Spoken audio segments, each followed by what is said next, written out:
ada beberapa faktor yang mempengaruhi kesehatan seseorang. Bagaimana sih agar pesan kesehatan yang kita sampaikan itu bisa diterima dan menghasilkan perubahan perilaku yang positif? Dari komunikasi efektif ini sebenarnya ada prinsip-prinsipnya juga, Bu. Di dalam komunikasi itu disebut dengan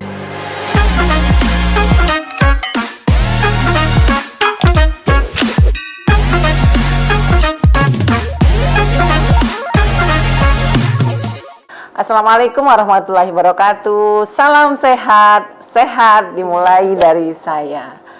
Sahabat sehat, jumpa bersama kami podcast Health Talk Dinas Kesehatan Provinsi Nusa Tenggara Barat, Amir Hamzah 103 Mataram. Ya, bersama saya Tuti Herawati yang saat ini menjadi host pada tayang pertama podcast Dinas Kesehatan Provinsi NTB ini. Kita akan membahas atau mengangkat tema tentang bagaimana komunikasi efektif dalam menyampaikan informasi kepada masyarakat. Nah, sehingga sahabat sehat, untuk itu sudah bersama kita semua kali ini narasumber yang mumpuni di ilmunya, yaitu ilmu komunikasi, yaitu ya Mbak Arifah, sarjana ilmu komunikasi. Apa kabar? Sehat semuanya, alhamdulillah. Alhamdulillah. Sehat, alhamdulillah. Ya, Mbak Sehat, Mbak Arifah ini adalah salah satu tim di Dinas Kesehatan yang kemudian mengelola media di Dinas Kesehatan Provinsi di Kehumasan. Jadi beliau memang sarjana ilmu komunikasi yang tentunya sudah sesuai kompetensinya mengelola kehumasan di Dinas Kesehatan gitu ya. Jadi kita sering berinteraksi dengan Mbak Arifah ini ketika ingin menyampaikan informasi atau ketika mengekspos informasi ke luar, maka kita harus melalui Mbak Arifah dulu, di screening dulu nih biasanya ya Mbak Arifah, bagaimana kelayakannya, bahasa seperti apa yang digunakan, karena ini juga kalau salah menggunakan kalimat kata gitu kan ya, bisa salah terjemahan, salah persepsi sehingga salah memahami ya sehingga ya tentunya dalam mengimplementasikan informasi juga menjadi keliru gitu kan ya. Nah, sementara kita di Dinas Kesehatan ini salah satu tugasnya adalah memberikan informasi kepada masyarakat, entah itu melalui dalam bentuk edukasi, entah itu memberikan informasi yang umum, bagaimana kemudian informasi itu bisa diterima dengan baik, dengan benar oleh masyarakat, sehingga karena tujuan kita memberikan informasi itu adalah perubahan perilaku. Perubahan perilaku untuk masyarakat bisa hidup dengan kaidah-kaidah kesehatan. Ya, begitu Mbak Arifah ya. Nah, mungkin sebelum saya banyak bertanya Mbak Arifah, karena ini adalah media podcast, ini kan media komunikasi sahabat sehat, salah satu media yang kita gunakan karena memanfaatkan teknologi ya kan Mbak Arifah ya. Sekarang kan sudah harus kita menyesuaikan, beradaptasi dengan kemajuan teknologi. Nah, sehingga ya diharapkan Dinas Kesehatan juga karena salah satu institusi yang tugasnya memberikan edukasi, maka Dinas Kesehatan ya berusaha atas arahan pimpinan tentunya ya, berusaha bagaimana mengimplementasikan ya, membuat podcast ini ada, dan kali ini kita akan mengangkat tema komunikasi dulu karena ada hubungannya dengan sebagai introduction ya. Jadi selanjutnya sahabat sehat, kita akan memberikan sharing informasi lagi melalui podcast Health Talk ini. Setelah kita ngobrol-ngobrol tentang hubungan komunikasi dengan informasi yang akan kita berikan. Tidak begitu Mbak Arifah? Iya, betul. Bu, saya mau disclaimer dulu ya. Saya di sini berbicara bukan sebagai expert seperti yang tadi Bu katakan, tapi hanya sebagai seseorang yang kebetulan nih punya sedikit pengetahuan tentang ilmu komunikasi itu. Jadi mungkin bisa berbagi dengan sahabat saya. Baik, ya tidak masalah Mbak Arifah. Ya memang ya katanya orang bijak itu semakin memiliki ilmu semakin merunduk. Waduh, gitu ya. Nah, tapi ya ini hal-hal lain ya Mbak Arifah. Oke, kita langsung ke poin ya Mbak Arifa ya. Boleh, silakan. Jadi Mbak Arifa tadi seperti yang kita katakan bahwa salah satu tugas kita di bidang kesehatan, dalam hal ini kita berada di Dinas Kesehatan Provinsi, adalah bagaimana kita memberikan informasi kepada masyarakat, memberikan edukasi melalui informasi gitu ya kepada masyarakat, tentunya hal-hal yang terkait dengan kesehatan. Nah sehingga teknik komunikasi ya kan ya itu sangat diperlukan. Sehingga yang komunikasi yang kita lakukan itu efektif, pesan yang kita sampaikan itu tersampaikan, dan bukan hanya tersampaikan, dapat diterima dengan persepsi yang benar, dan tujuan untuk merubah perilaku ke arah sesuai dengan kaidah kesehatan terjadi. Nah, sehingga pertanyaan yang pertama Mbak Arifa, bagaimana sih kita menyampaikan komunikasi yang efektif itu gitu secara keilmuan komunikasinya. Silakan Mbak Arifa. Baik, terima kasih kesempatannya Bu. Sebelum kita ke komunikasi efektif, mungkin kita sama-sama ulas dulu tentang komunikasi itu sebenarnya apa sih? Komunikasi itu secara sederhananya adalah proses penyampaian pesan dari komunikator atau si pemberi informasi ini kepada komunikan atau si penerima informasi. Nah, tujuannya untuk apa? Tujuannya itu salah satunya adalah untuk menciptakan perubahan di dalam perilaku masyarakat. Seperti itu, termasuk juga dalam hal edukasi kesehatan. Bagaimana sampai agar perubahan itu terjadi gitu, kita pastinya membutuhkan komunikasi yang efektif. Nah, apa sih sebenarnya komunikasi efektif itu? Komunikasi yang efektif itu sebenarnya adalah komunikasi yang kemudian bisa menghasilkan kesamaan persepsi atau kesamaan pemahaman antara si pemberi informasi itu dengan si penerima informasi tersebut. Ya, seperti apa yang kita lakukan saat ini ya Mbak Arifa, komunikasi ya, itu, komunikasi itu kan sebenarnya adalah hal yang paling mendasar ya Bu ya. Hal yang paling mendasar yang terjadi di kehidupan kita sehari-hari, bahkan dari kita bangun tidur sampai kita tidur lagi tuh kita sebenarnya melakukan proses komunikasi. Sama seperti saya dengan Ibu saat ini kita melakukan proses komunikasi itu sendiri. Jadi ada yang memberikan informasi sebagai komunikator, ada yang komunikan barangkali ya, yang menerima komunikasi, yang menerima informasi, ada informasi yang diberikan, dan ada media. Ada medianya. Nah, itu ya. Jadi, nah sekarang dalam konteks kita berinteraksi, berkomunikasi saat ini, medianya adalah podcast ini. Ya, baik. Sehingga ya tadi berarti sudah benar ya yang kami katakan di awal bahwa sesuai dengan situasi saat ini, teknologi informasi yang yang digital gitu, kita podcast menjadi wadah atau media komunikasi yang efektif untuk bisa kita menyampaikan informasi kepada masyarakat. Iya, keren Mbak Arifa ini. Jadi jadi kan kita sudah berapa lama tuh Pak Kepala Dinas kan mengingatkan, ayo podcastnya Dinas Kesehatan. Dulu kan sempat Mbak Arifa beberapa tahun yang lalu ya, 2 tahun 2022 kita sempat menginisiasi untuk podcast, tapi karena kita tidak memiliki belum memiliki konsep yang kuat, kemudian sumber daya kita saat itu masih sangat terbatas, sehingga sempat terkendala gitu Mbak Arifa, sehingga sekarang resolusi 2024 kita mulai lagi ya, ditagih terus sama Bapak Kepala Dinas kita. Oke Mbak Arifa. Kemudian tadi kan tujuannya adalah bisa yang menerima informasi itu bisa mendapatkan persepsi, memperoleh persepsi yang sama dengan pesan yang kita sampaikan, sehingga tujuannya itu ada perubahan perilaku. Nah, Mbak Arifa, di kita di bidang kesehatan ini begitu banyak perilaku yang kita harapkan, perilaku positif ya, yang kita harapkan, yang kita lakukan secara rutin, bukan hanya masyarakat, kita juga gitu kan ya, mengharapkan perilaku itu yang positif, yang bisa kemudian mempengaruhi situasi atau status kesehatan. Ya kan, contohnya kita tahu bahwa dampak kesehatan sebetulnya kan kalau menurut teori Bloom ya dari pakar ilmu kesehatan masyarakat, bahwa ada beberapa variabel, beberapa faktor yang mempengaruhi kesehatan seseorang, yaitu pertama tentang pelayanan kesehatan, kemudian genetik ya, kemudian perilaku itu sendiri.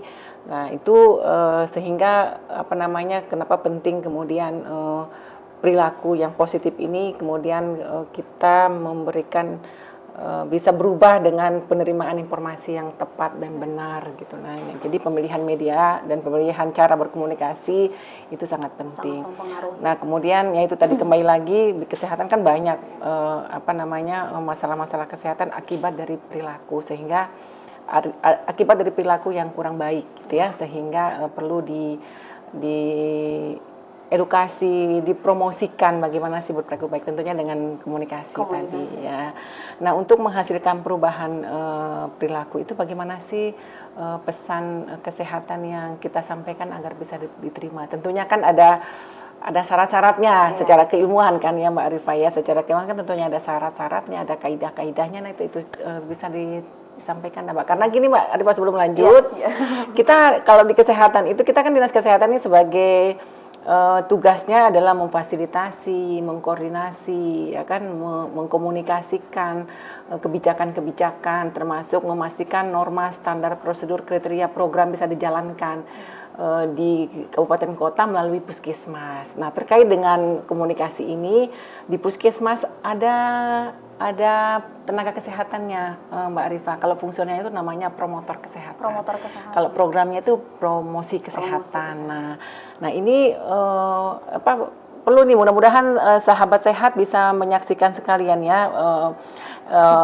Terutama teman-teman di puskesmas selaku promotor kesehatan yang mengelola tentang promosi kesehatan di puskesmas, bisa nih menambah referensi, menambah ilmu tentang bagaimana sih agar pesan kesehatan yang kita sampaikan itu bisa diterima dan menghasilkan perubahan perilaku yang positif tadi kepada masyarakat. Silakan Mbak Arifah. Ya. Untuk mencapai ke perubahan perilaku ini, sebenarnya kita kembali lagi kepada komunikasi yang efektif tadi. Karena ketika komunikasinya sudah berjalan efektif, terjadinya kesamaan persepsi antara si pemberi pesan dan juga kepada penerima pesan, maka kesempatan untuk terjadinya perubahan perilaku itu menjadi lebih besar seperti itu. Nah, namun untuk sampai kepada perubahan perilaku ini sebenarnya tidak cukup jika hanya satu pihak saja yang berperan di sini. Jadi antara komunikator atau si pemberi pesan dan juga kepada penerima pesan ini, keduanya harus sama-sama berperan di sana. Ada interaktif. Ada interaktifnya juga. Si penerima pesan ini haruslah percaya terlebih dahulu kepada si pemberi pesan ini. Gitu. Berarti harus ada trust. Harus ada trust di sana. Kemudian untuk si pemberi pesan juga harus bisa menghargai si penerima pesan ini. Jadi kadang orang-orang banyak yang seperti ini, ketika kita memberikan informasi, kita menempatkan diri sebagai orang yang memang yang paling tahu. Padahal untuk membuat komunikasi itu menjadi lebih efektif sehingga mudah diterima, kita harus memposisikan diri sebagai memahami bahwa audiens kita ini adalah orang yang memang belum tahu gitu. Jadi tidak apa-apa kita mulai menjelaskan dari yang hal paling mendasar, pelan-pelan dulu, jangan langsung ke istilah-istilah mungkin yang susah dimengerti. Jadi harus benar-benar memahami audiensnya itu seperti apa. Atau bisa disebut bina suasana ya? Iya, benar. Kalau kegiatan itu bina suasana ya? Bina suasana. Jadi kita ada pendekatan tersendiri dengan si audiensnya itu atau penerima pesan itu. Kemudian dari komunikasi efektif ini sebenarnya ada prinsip-prinsipnya juga Bu. Di dalam komunikasi itu disebut dengan prinsipnya itu REACH. REACH itu singkatan dari respect. Jadi kita menghargai lawan bicara kita di sana. Kemudian ada empati, jadi kita ikut merasakan audiens atau misalnya sebagai audiens, sebagai audiens itu seperti apa. Kemudian ada audible. Audible itu artinya pesan yang kita sampaikan itu harus terdengar dengan baik. Kalau misalnya dalam bentuk visual, ya visualnya juga harus bisa mudah dipahami. Kemudian ada clarity di sana atau kejelasan. kejelasan penyampaian isi pesan segala macam. Kemudian yang terakhir ada humble. Jadi itu tadi seperti yang saya katakan itu penyampai informasi itu harus bersikap rendah hati di sana. Ya. Tapi kalau sudah kita respect, kemudian sudah empati, ya otomatis kemudian humble itu dan itu akan terlihat ya dalam gestur ya. Tapi dalam gestur itu nanti akan termanifestasi reach itu dalam tatapan eye contact, kemudian gestur, body language dan justru kalau menurut saya sepertinya itu sangat berpengaruh ya, yang kita kenal dengan komunikasi nonverbal ya, benar ya? Oke, ya semakin menarik Mbak Arifah. Oke, terus jadi bahasa tubuh juga sangat berpengaruh karena misalnya kita menyampaikan informasi untuk membuat masyarakat lebih waspada gitu, tapi kita dengan mimik wajah yang tidak sesuai gitu, yang seharusnya kita kita bersemangat nih dengan muka yang serius gitu, tapi kita menyampaikannya dengan cara yang sedih atau cara yang mimik wajah yang terlalu bahagia, itu kan tidak cocok ya. Jadi informasinya tidak tersampaikan. Berarti bisa dibilang Mbak Arifah, sebelum kita berkomunikasi, kita harus pastikan dulu kondisi kita ya. Iya, betul. Suasana batin kita, ya kan. Ini dalam konteks memberikan informasi, edukasi tadi ya, untuk perubahan perilaku tadi. Beda dengan kalau kita komunikasi spontan kan ya. Nah berarti agar reach itu bisa terlaksana dengan efektif, berarti kita juga harus mempersiapkan diri. Karena di dalam komunikasi itu kan banyak hambatan juga nih. Nah itu. Dari komunikasi interpersonal saja banyak hambatannya, termasuk hambatan psikis juga, itu bisa menjadi hambatan kayak gitu. Itu bisa menjadikan kurang efektifnya komunikasi itu tersampaikan. Berarti kan memang perlu persiapan ya, perlu di-prepare. Nah, artinya ketika kita berkomunikasi, ini kan komunikasi yang tadi untuk tujuan ada perubahan perilaku yang lebih baik tadi itu ya, dalam konteks itu berarti banyak hal ya yang harus di-prepare dan ilmu ini harus diketahui gitu. Ya sahabat sehat, semoga kesannya sederhana ya, tapi sebenarnya kompleks. Iya, kesannya sederhana, tapi kalau dipahami itu bisa. Semua orang pasti bisa. Ya, yang penting tadi kita melakukan sesuatu berbasis ilmu dulu kan ya. Selain ilmu substansialnya ya, apa yang substansi yang akan kita berikan, ilmu komunikasi ini tentang bagaimana caranya menyampaikan. Nah, ini sangat penting juga karena selama ini kita kadang-kadang ilmu komunikasi ini sedikit terabaikan, dikesampingkan, padahal itu dasar. Bukan penunjang lagi ya. Itu dasar karena bagaimana kita menjalin hubungan dengan orang lain kan, kalau komunikasinya tidak berjalan dengan baik. Semakin saya akhirnya dengan ini justru Mbak Arifah mengedukasikan saya tentang ilmu komunikasi yang dasar gitu kan ya, karena tugas kita terutama kami di bidang Kesmas ya banyak berhubungan dengan masyarakat langsung dan fungsinya adalah salah satunya adalah promosi kesehatan. Nah, dalam upaya pencegahan preventif untuk tidak kemudian terjadi masyarakat tidak menjadi sakit, kalaupun sakit tidak terjadi komplikasi misalnya ya, seperti itulah ya. Kalau kita berbicara tentang konsep ilmu kesehatan masyarakat ya, perilaku ini sangat besar pengaruhnya dan kemudian dihubungkan dengan ilmu yang lain, ilmu komunikasi sebagai penunjang, karena itu dasar yang akan menjadi komunikasi kita bisa efektif. Oke, Mbak Arifah, kita bisa lanjut ya ngobrol-ngobrol kita. Saya boleh minum, Bu? Boleh. Oh iya, silakan. Aduh, saya sampai lupa. Silakan Mbak Arifah. Di sini ini ada informasi juga, Germas Mbak Arifah. Ini juga bentuk komunikasi juga gerakan masyarakat melalui tulisan, simbol. Oke, ya. Setuju saya. Ya. Germas. Masya Allah, ini airnya segar sekali. Air hangat, air beneran loh ini. Oh iya. Iya Mbak Arifah. Nah sekarang kita sudah mulai masuk ke ke lebih substansi, yaitu tentang media, karena media yang kita gunakan juga sangat berpengaruh kan ya, tergantung kemudian dimensi-dimensi yang akan kita sasar gitu kan. Nah sementara sasaran kita ini masyarakat luas, yang tentunya tidak bisa sama penerimaannya gitu kan ya.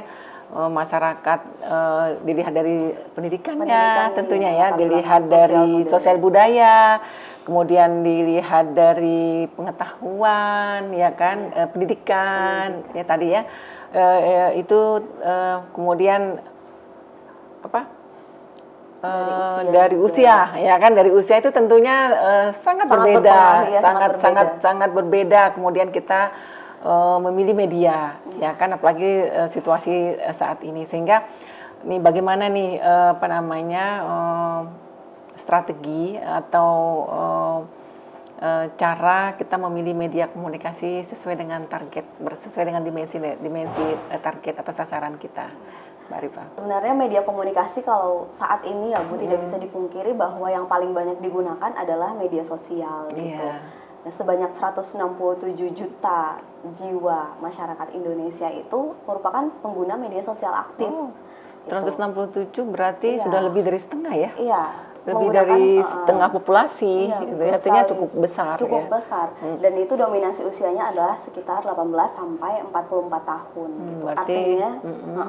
Artinya media sosial ini menjadi salah satu pilihan begitu banyak orang untuk menjadi media komunikasi gitu, bahkan menjadi sumber informasi juga dari media sosial gitu. Tapi dengan sebegitu banyaknya pengguna media sosial, kita tidak bisa memungkiri bahwa ada nih teman-teman kita di luar sana yang mungkin masih belum terjangkau dengan teknologi, belum terjangkau dengan internet. Artinya apa? Kita tidak bisa benar-benar 100% meninggalkan metode komunikasi yang tradisional gitu. Yang tradisional di sini maksud saya pendekatan secara interpersonal, mungkin dengan sosialisasi juga, mungkin juga dengan penyebaran pamflet, selebaran gitu, karena tidak semuanya akan terjangkau dengan penyuluhan langsung. Iya, dengan penyuluhan langsung seperti itu. Nah, itu juga disesuaikan dengan usia, dengan latar belakang pendidikan, seperti itu. Barulah bisa terjadi komunikasi yang efektif tadi. Karena jika meskipun sebegitu banyak manusia menggunakan media sosial, tapi kan kita tidak bisa menyamaratakan, tetap ada nih orang-orang yang belum terjangkau itu. Jadi tidak bisa media sosial ini menjadi media yang satu-satunya yang digunakan untuk menyampaikan informasi. Artinya Mbak Arifa, berarti kita harus mempelajari ini sasaran komunikasi kita, sasaran target komunikasi kita atau target yang akan kita berikan informasi berdasarkan dimensi tadi, seperti yang Mbak Arifa sampaikan 18 sampai dengan 44 tahun. Itu kan kalau 18 itu masih masuk usia remaja, SMA ya, SMA kelas 2 lah ya, kelas 2, kemudian sampai ya berumah tangga ya, sampai usia usia produktif. 44 tahun itu masuk ke usia produktif. Sehingga ya itu tadi lagi. Jadi kita harus punya ilmu juga untuk memilah itu gitu. Jadi tidak sama semuanya harus melihat media sosial mentang-mentang kemudian 167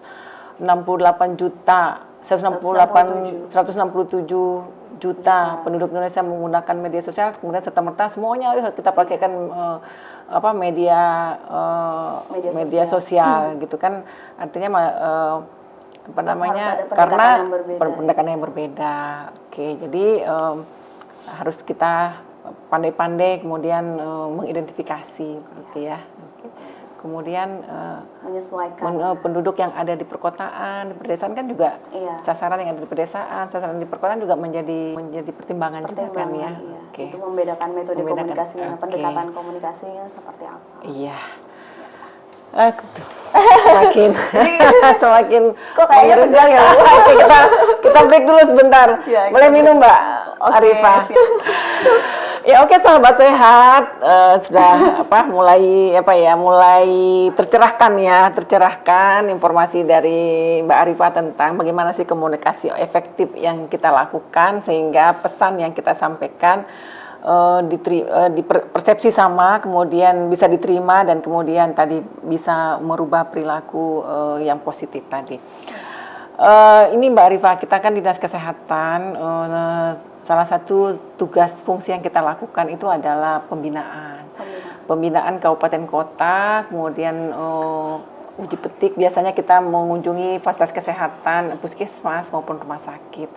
Nah, di puskesmas melakukan pelayanan dasar ya, di situ kan saya katakan tadi bahwa ada tenaga kesehatan yang melaksanakan fungsi promosi kesehatan, yang kita sebut kalau tenaga fungsional itu namanya promotor kesehatan. Nah, itu sering bertanya gitu kan ya, teman-teman ya yang di Promkes ya Mbak Nabila, teman-teman yang mau megang, yang mengelola program Promkes ini kan kalau boleh dibilang tidak ada yang latar belakang yang pendidikannya itu ilmu komunikasi. Sebagian besar itu adalah public health, sarjana kesehatan masyarakat, ya kan ya, sarjana kesehatan masyarakat yang kemudian perlu nih banyak ilmu tentang teknik komunikasi.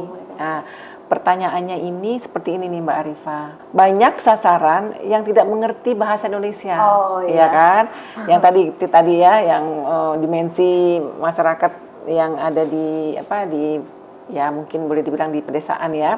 Jadi kadang menyampaikan tidak, teman-teman itu menyampaikan pesannya tetapi diterimanya tidak maksimal, ya kan ya. Nah, itu seperti apa teknik komunikasinya Mbak Arifa? Oke. Berbicara komunikasi ini kan sebenarnya luas sekali ya Bu. Iya. Nah, seperti yang saya sebutkan di sebelumnya itu, bahwa kita tidak bisa mengesampingkan atau menghilangkan 100% metode-metode tradisional dalam komunikasi gitu, termasuk dengan masalah ini, berbicara dengan teman-teman mungkin yang di pedesaan, yang di pedalaman, yang susah dalam berbahasa Indonesia. Nah, maka dari itu, karena komunikasi ini agar berjalan efektif butuh dua arah, butuh si pemberi pesan maupun si penerima pesannya juga ikut aktif, maka si pembawa informasi ini haruslah mencari alternatif lain. Kalau memang bahasa Indonesianya tidak dimengerti oleh si penerima pesan itu, maka si pemberi pesan inilah yang harus mungkin mengajak siapa yang mengerti bahasanya mereka gitu. Sebenarnya banyak cara, karena komunikasi itu kan luas sekali ya Bu. Bahkan ya kalau misalnya dalam yang kita lihat formal biasanya itu ada translator gitu ya. Itu. Bahkan kalau sudah sampai di titik paling tidak bisa diajak berkomunikasi, ada yang namanya simbol isyarat, itu tetap bisa dilakukan walaupun mungkin tantangannya akan lebih susah ya. Atau gambar. Iya, gambar pun bisa untuk menjadi penunjang, pembantu, penolong untuk menyampaikan informasi. Banyak sekali sebenarnya cara-cara alternatif, asalkan si pembawa informasi ini bisa lebih aktif. Nah gitu. Jadi memang ilmu komunikasi itu penting dipelajari gitu ya. Dan tidak bisa sekali saja dilakukan, apalagi untuk masyarakat yang di pedalaman, di pedesaan gitu. Mau tidak mau kita harus aktif dan harus berkali-kali untuk menemui mereka seperti itu. Iya Mbak Arifa, dan itu sudah terjadi sih sebenarnya di di puskesmas ya, di pelayanan dasar kita dalam menyampaikan informasi itu mengantisipasi yang ada masyarakat yang belum mampu menerjemahkan bahasa Indonesia ya, jadi kita biasanya menyampaikan dalam bentuk gambar dan ada juga yang menggunakan bahasa daerah gitu ya. Oke, jadi itu sudah tepat ya yang dilakukan ya di puskesmas ya, sudah alternatif gitu. Nih pertanyaan lagi nih Mbak Arifa. Mbak Arifa ini lagi diuji nih. Ujian skripsi. Nggak apa-apa, ini kan ya ilmu juga bagi saya juga ya. Ini selain kita memberikan informasi ini kepada sahabat sehat, ini juga kita ini kan ilmu ya, jadi saling sharing sebenarnya ini. Karena saya juga dapat insight. Oke, kemudian yang selanjutnya nih yang sering muncul pertanyaannya, untuk pendekatan melalui media sosial hanya fokus ke pengguna sosial aktif ya, pengguna media sosial aktif. Sementara banyak daerah pedesaan masih awam dengan media sosial. Nah, bagaimana nih menjangkau masyarakat di daerah pedesaan? Nah, ini sama nyambung dengan pertanyaan yang tadi. Seperti saya bilang bahwa walaupun segitu banyak warga masyarakat Indonesia yang menggunakan Iya. media sosial, tapi tetap ada yang tidak terjangkau, maka pendekatannya diubah di situ. Oke. Tidak dengan semata-mata hanya dengan media sosial saja, tapi kita bisa mendatangi mereka langsung, edukasi secara langsung, penyuluhan, sosialisasi, memberikan gambar-gambar seperti yang Ibu bilang, pamflet, brosur dan lain sebagainya. Banyak sekali sebenarnya metode komunikasi yang menjadi alternatif penyampaian informasi agar bisa menjangkau semua masyarakat gitu. Oke. Ya, menarik Mbak Arifah. Tapi sepertinya ini ya, sepertinya kita ya. Tapi sebelum kita, karena kan ini ada apa ya, ada range waktunya ya. Biar nggak bosan juga pemirsa, kasih penasaran nih sahabat sehat ya kan untuk selanjutnya. Jadi apa namanya ya, mungkin bukan kesimpulan ya, apa namanya ya kesimpulan juga bisa nih. Closing statement. Closing statementnya tentang komunikasi ini bahwa dalam penyampaian sebuah pesan, teknik komunikasi itu sangatlah penting, dan bahkan saking pentingnya itu masuk menjadi variabel yang mendasar, yang dasar gitu ya, faktor yang sangat mendasar. Nah, sehingga karena itu di samping dalam berkomunikasi dalam konteks memberikan informasi, edukasi, selain kita harus memahami substansi dari pesan yang kita sampaikan, teknik komunikasi juga penting untuk diketahui. Penting diketahui dan kemudian dilakukan. Seperti itu kah Mbak Arifah ya, bisa disimpulkannya. Jika sudah demikian, maka penerimaan pesan, persepsi yang sama tentang pesan itu, sehingga kemudian perubahan perilaku akan menjadi sebuah keniscayaan. Oke? Ya. Baik ya, terima kasih sahabat sehat. Demikian ya. Oke, tepuk tangan dong. Ya. Demikian ya podcast Health Talk Dinas Kesehatan Provinsi Nusa Tenggara Barat. Nah, kemudian kita tutup. Terima kasih sahabat sehat, sampai jumpa di podcast Health Talk Dinas Kesehatan Provinsi Nusa Tenggara Barat Amir Hamzah 103 berikutnya. Assalamualaikum warahmatullahi wabarakatuh. Salam sehat. Sehat dimulai dari saya. Oke, dah.